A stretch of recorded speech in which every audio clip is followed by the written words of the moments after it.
Imagine sending your child a state-funded school in UK, funded by taxpayers and regulated by government. And you are discovering that inside that school library, there are books teaching that husband can beat their wife as long as he doesn't leave mark. And that a wife cannot refuse sex to her husband. You know what? That's not a fiction. This was reported in a state-funded Islamic school in Birmingham. A school with more than 700 students between age 4 to 16. Yeah, age 4 to 16, our next generation. Listen carefully this exchange from Sky News, where a government advisor explains what the inspectors discovered. What kind of things are you finding?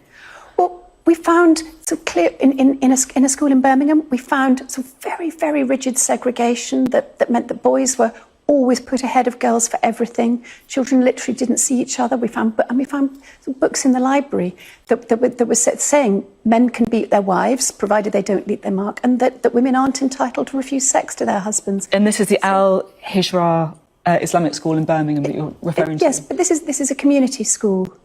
It's a state-funded community school, theoretically for all children.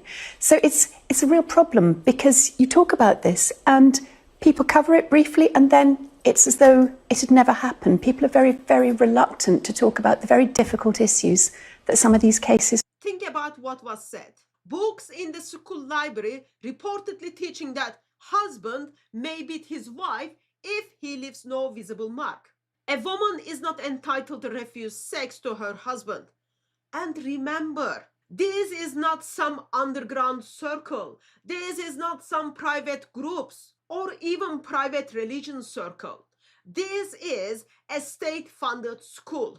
Taxpayers' money. Hundreds of kids from age 4 to 16.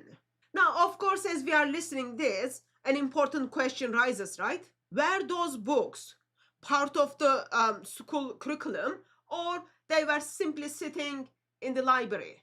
Answer to that question is important. But sake of the argument, if they were just sitting in the library, then another question simply follows, right? Let's say they weren't teaching those things. Those books just end up in the library, let's say by accident. Those things happen in the circle of Islam.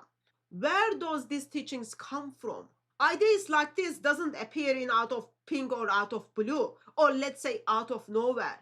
Those ideas didn't originate in that school either. They come from classical Islamic sources, from the Quran, from the Hadith. For example, just think about it. Quran is the holy book of Muslims.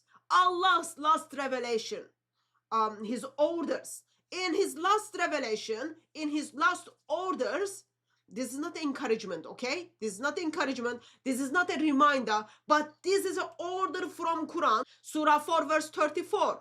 Allah orders husband to beat their wife if they fear disobedience. Not your wife is disobedient, but if you fear that she's going to be disobedient. And likewise, in Islam, woman has no right to refuse her husband's sexual desire, even if she is, let's say, sick or she doesn't want sex. All heavenly beings steps in to curse her. Think about that.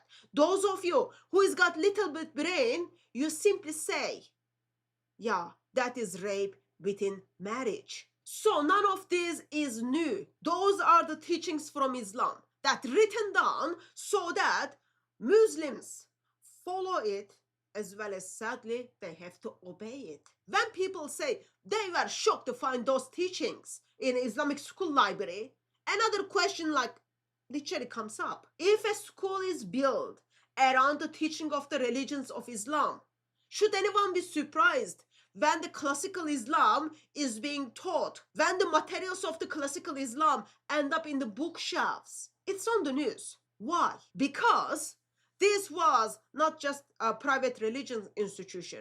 This is state-funded school. That's why it is on the news. So that means my money went there, your money went there to support and teach our next generation, yeah, you can beat your wife. Oh yeah, your wife has no right to say no to you when you want to have sex with her. Well, school is closed now. But there is another question rises. How many other schools exist where similar materials or ideas or ideology are being taught. The real issue goes far beyond one school in Birmingham. Since government is funding these religion schools, I am just gently forced to ask the question, seriously, how come my government thinks that Islam has any place in 21st century, let alone our kids, our next generation should learn teachings of Islam and even practice it? Islam has no place in 21st century.